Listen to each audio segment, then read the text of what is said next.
সকালে উঠে একটু দাঁত ব্রাশ করে নিলাম, দাঁত ব্রাশ করে একটু ফেস ওয়াশ করলাম মুখে, কারণ মুখটা একটু ঘেমেছিল, কালো হয়েছিল, ওই জন্য ফ্রেশ করে নিলাম। তারপর একটু চা খেলাম, ব্রেকফাস্ট সকালের।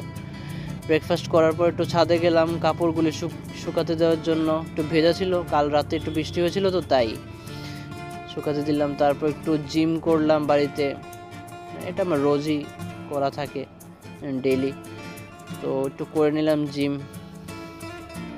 জিম করলে সবাই শরীর ভালো থাকে, তো তাই আমি একটু করে নিলাম ভালো করে জিম। তারপর ঘড়িতে 10:15 বাজে, ঠিক আছে।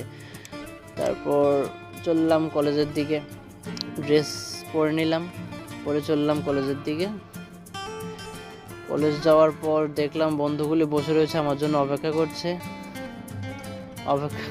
তারপর যাচ্ছি ক্লাস করতে যাচ্ছি, ক্লাসে কেউই নেই। তারপর এই সিঙ্গারা খেলাম, খেয়ে বাই বাই কলেজ।